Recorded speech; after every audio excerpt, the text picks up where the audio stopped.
హైదరాబాద్లో ట్రాఫిక్ సమస్య మనము రోజువారీగా ఎదుర్కొంటున్నాము. రోజు మనం చూస్తున్నాము ఈ సమస్య గురించి చాలామంది సోషల్ మీడియా ద్వారా పత్రికల ద్వారా కంప్లైంట్ చేస్తూ ఉన్నారు. అందరు కూడా ఇప్పుడు లా అండ్ ఆర్డర్ అంతా కొద్దిగా సెట్ అయింది, ట్రాఫిక్ కూడా మీరు చూడాలి, దృష్టి సారించాలని కోరడం జరుగుతుంది నన్ను. సో నేను ట్రాఫిక్లో ముందు కూడా అడిషనల్ సిపిగా 3 సంవత్సరాల కన్నా ఎక్కువ పనిచేశాను. ఈ సమస్య ఏదైతే ఉందో అది పోలీస్ డిపార్ట్మెంట్లో అతి కీలకమైన డిపార్ట్మెంట్ ఇది, హైదరాబాద్ ట్రాఫిక్ పోలీస్. ఎందుకంటే హైదరాబాద్ ట్రాఫిక్ పోలీస్ సరిగ్గా పనిచేస్తే మొత్తం 100% పబ్లిక్కి అది ఊరట కలిగిస్తుంది. అడ్డంకులు ఎదురై సరిగా వాళ్ళు విధులు నిర్వర్తించకపోతే అందరికీ ఈ విధంగా ట్రాఫిక్ జామ్స్ కానివ్వండి, ఇతర సమస్యలన్నీ కూడా మనం రోజువారీగా ఎదుర్కోవాల్సి వస్తుంది. ప్రస్తుతం ఉన్న సమస్య మీరు అందరు కూడా ప్రజలకు నేను అపీల్ చేస్తున్నాను, దయచేసి వినండి, అర్థం చేసుకోండి. రోజువారీగా హైదరాబాద్, సైబరాబాద్, రాచకొండ కమిషనరేట్ లిమిట్స్లో, పోలీస్ కమిషనరేట్ లిమిట్స్లో 1500 వాహనాలు రోజువారీగా రోడ్డుపైకి రిజిస్ట్రేషన్ అయ్యి వస్తున్నాయి. ఈ 3 కమిషనరేట్స్లో మనము వాహనాల సంఖ్య చూసుకుంటే 88 లక్షలకు చేరుకుంది. 88 లక్షల వాహనాలు ఈ మొత్తము 7500 స్క్వేర్ కిలోమీటర్ ప్రాంతంలో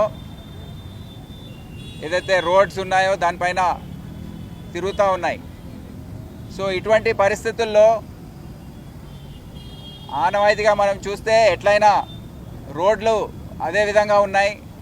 కొన్ని ఫ్లైఓవర్స్ ఇవన్నీ వేయడం జరిగింది, కొన్ని రోడ్లు విస్తరించడం జరిగింది. కానీ దానికి ఏదైతే సంఖ్యలో వాహనాలు పెరుగుతున్నాయో దానికి ఏదైతే ప్రపోర్షనేట్గా ఉందో ఆ విధంగా రోడ్లు పెరగడం లేదు. సో ఆటోమేటిక్గా మనకు రద్దీ ఏర్పడుతుంది, ట్రాఫిక్ జామ్స్ ఏర్పడతాయి.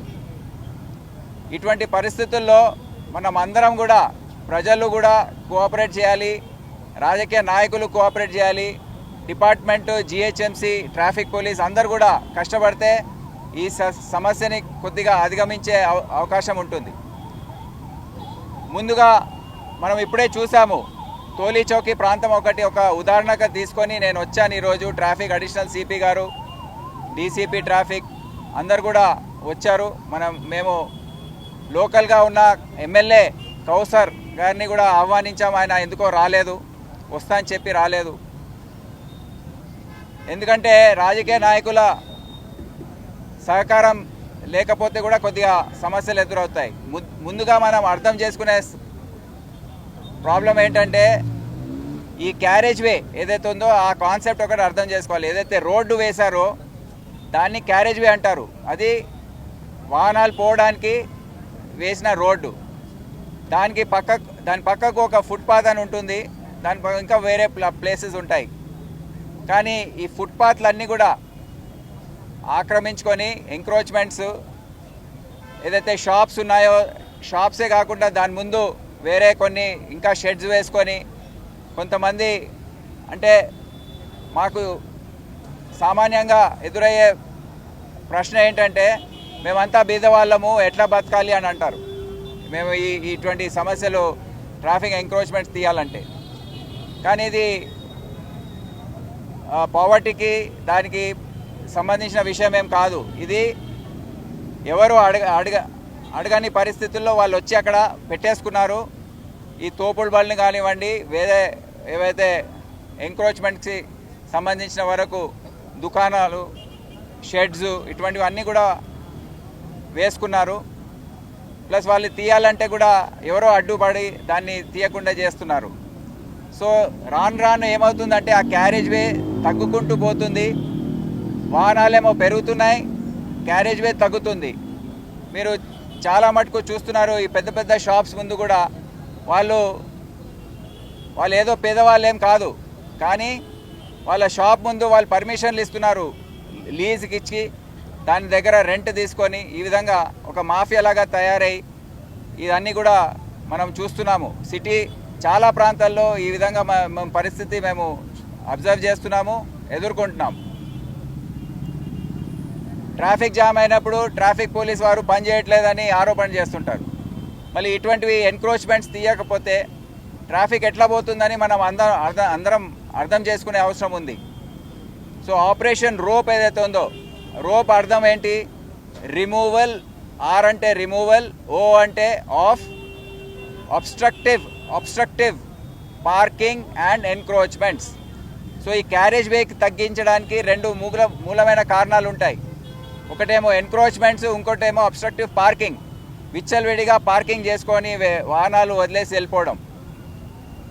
అయితే అలాటెడ్ పార్కింగ్ ప్లేసెస్ లేవని చెప్తారు, కానీ ఇష్టం వచ్చినట్టు వాహనదారులు వాళ్ళ వెహికల్స్ని పెట్టేసి వెళ్ళిపోవడంతో ఏమవుతుందంటే ఆ క్యారేజ్ వే ఇంకా తగ్గిపోతుంది, వాహనాలు వెళ్ళడానికి దారి ఉండట్లేదు. సో అందుకే ఆపరేషన్ రోప్ ద్వారా మా ఆఫీసర్స్ అందరు కూడా వారిని నేను వాళ్ళకి ఆదేశాలు ఇచ్చాను. ఈ ట్రాఫిక్ సమస్య ఏదైతే ఉందో దాన్ని అధిగమించాలంటే ముఖ్యంగా ఈ ఆపరేషన్ రోప్ మనము ప్రజాప్రతినిధుల సహాయంతో, లోకల్ కార్పొరేటర్స్ కానివ్వండి, అక్కడ ఉన్న ఎమ్మెల్యేస్ కానివ్వండి, లేకపోతే ప్రజాప్రతినిధులు వేరే అన్ని పార్టీస్ చెందిన వాళ్ళు ఉంటారు, వాళ్ళందరినీ కూడా వారి సహాయం తీసుకొని, ఎందుకంటే వారే కంప్లైంట్ చేస్తుంటారు ఎక్కువ శాతం, అరే ట్రాఫిక్ పాడైపోయిందని. ఎందుకు పాడైపోయింది అనేది మనం చూడాలి. ఇప్పుడు వాళ్ళు సహకరించాలి. వాళ్ళందరికీ నేను పిలుపునిస్తున్నాను, మీరందరూ ముందుకు రండి. ట్రాఫిక్ పోలీస్ మళ్ళీ సిటీ పోలీస్తో సహకరించి మనం అందరం కలిసికట్టుగా ఈ ట్రాఫిక్ సమస్యని అధిగమించడానికి మనకు దోహదపడుతుంది. అదే కాకుండా ఈ ట్రాఫిక్ సమస్య కోసం ఇంకా 2-3 వేరే కారణాలు ఉన్నాయి.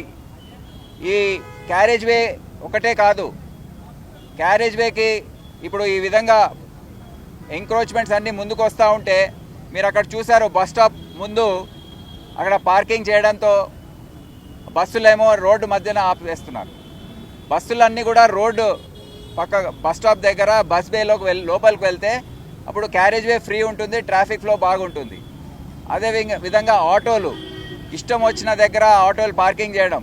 సో మా ట్రాఫిక్ ఆఫీసర్స్ చెప్పాను, మీరు బస్ డ్రైవర్స్తో, ఆర్టీసీ వాళ్ళతో మంచి సమన్వయం ఏర్పాటు చేసుకోవాలి, వాళ్ళకు ఎడ్యుకేషన్ చేయాలి, వాళ్ళకు బస్సు బేస్ ఏర్పాటు చేసి బస్ బేస్లో వెళ్ళే విధంగా వాళ్ళ ట్రాఫిక్ ఆపరేటర్స్ ఉంటారు, మేనేజర్స్ ఉంటారు, వాళ్ళని పిలిపించి వాళ్ళ ద్వారా వాళ్ళకు కొద్దిగా డిసిప్లిన్ అనేది చెప్పాలి.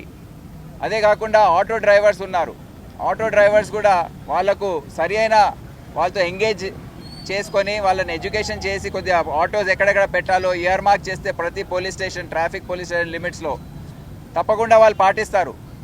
వాళ్ళు బస్ బేస్లోకి పోకుండా మనం చర్యలు తీసుకోవాలి. ఇదే కాకుండా ఇంకో ముఖ్యమైన కారణము మేము ఈ మధ్య చూస్తున్నాము, చాలా వెహికల్స్లో విఐపి మూవ్మెంట్ కూడా ఒక చాలా పెద్ద సమస్యగా మారింది. ట్రాఫిక్ క్లియరెన్స్ అనేది ముఖ్యమంత్రి గారికి, గవర్నర్ గారికి, చీఫ్ జస్టిస్ గారికి కొంతమందికి ఉంటుంది, ఎందుకంటే భద్రతా కారణాల వల్ల వాళ్ళకు జెడ్ కేటగిరీ ట్రాఫిక్ క్లియరెన్స్ ఇవ్వవలసి వస్తుంది. కానీ ముఖ్యమంత్రి గారు కూడా చెప్పారు, నాకు అంత గ్రీన్ ఛానల్ ఇచ్చే అవసరం లేదు, మీరు ఇంత ట్రాఫిక్ ఆపే అవసరం లేదు, నేను కూడా కొద్దిగా ఆగకుండా సెమీ గ్రీన్ లేకపోతే ఆ విధంగా చేసి పంపించండి అని కూడా వారు కోరడం జరిగింది. అదేవిధంగా గవర్నర్, చీఫ్ జస్టిస్ గారు కూడా మేము మూవ్మెంట్స్ చూస్తున్నాం. ఇదే పరిస్థితుల్లో చాలామంది మీరు చూస్తున్నారు, ఒక 1500 సైరన్లు మేము సీజ్ చేశాము ఒక 15 రోజుల చెకింగ్లో. చాలామంది ఏం చేస్తున్నారంటే వాళ్ళ వాహనాల్లో ఆఫీసర్లు కానివ్వండి, ప్రజాప్రతినిధులు కానివ్వండి, సర్పంచ్ల దగ్గర నుంచి ఎక్స్ఎమ్మెల్యేస్ అంతా అనేక రకాలుగా వాళ్ళ డెసిగ్నేషన్స్ ఉన్నాయి, అందరు కూడా ఈ సైరన్లు పెట్టుకొని జంక్షన్ల దగ్గర రాగానే సైరన్లు వేయడం, దాంతో ట్రాఫిక్ డ్యూటీ చేస్తున్న మా హోంగార్డ్స్ మరి కానిస్టేబుల్స్, ఎస్ఐలు వాళ్ళు అంతా ఒత్తిడికి లోను కావడం, మళ్ళీ ఏదైతే సిగ్నల్స్ ఉన్నాయో అవి మార్చేయడము, గ్రీన్ వేయడము, ఈ విధంగా ట్రాఫిక్ మేనేజ్మెంట్ అనేది పూర్తిగా అస్తవ్యస్తంగా మారుతుంది. సో అందుకే మేము ఒక స్పెషల్ డ్రైవ్ కండక్ట్ చేసి ఈ సైరన్స్ అన్నీ కూడా సీజ్ చేయమని చెప్పడం జరిగింది. ఎందుకంటే sirens are not allowed, sirens ఎవరు కూడా పెట్టుకోవడానికి లేదు except emergency vehicles, police patrolling vehicles తప్ప ఇంకెవ్వరు కూడా సైరన్స్ వాడడానికి లేదు. Red light, blue lights, sirens అన్నీ సుప్రీంకోర్టు మరి దేశ చట్టాల ప్రకారం ఎక్కడ కూడా వాడడానికి లేదు. సో ఇది ఇల్లీగల్ అవుతుంది. సో అందరికీ నేను రిక్వెస్ట్ చేస్తున్నాను, మీరే స్వచ్ఛందంగా మీ కార్లలో, వాహనాల్లో ఇటువంటి సైరన్స్ ఏదైనా ఉంటే దయచేసి మీరు అవన్నీ కూడా తొలగించుకోండి. తొలగించుకుంటే మాకు కూడా ట్రాఫిక్ మేనేజ్మెంట్లో సహాయం చేసిన వారు అవుతారు. ఇప్పటి నుండి ఈ సైరన్స్ని ఎవరు కూడా పాటించే అవసరం లేదని మా ఆఫీసర్స్కి చెప్పడం జరిగింది. సిగ్నల్స్ అన్నీ కూడా టైం ప్రకారం ఏదైతే సిగ్నల్ టైమింగ్ సెట్ ఉందో దాని ప్రకారమే నడిపించడానికి, ప్లస్ ఈ క్యారేజ్ వే పెరగడంతో వాహనాల ఫ్లో కూడా పెరుగుతుంది. దాంతో ట్రాఫిక్ ఫ్లో అనేది మనం ఇంకా మెరుగుపడే అవకాశం ఉందని మీ అందరికీ తెలియజేస్తున్నాను. అవి मैं उर्दू में बोलता हूँ. మరిన్ని వీడియోస్ కోసం ఛానల్ ని సబ్స్క్రైబ్ చేయండి. లేటెస్ట్ అప్డేట్స్ కోసం వాట్సాప్ ఛానల్ ని ఫాలో అవ్వండి. అండ్ లింక్ డిస్క్రిప్షన్ లో ఉంది.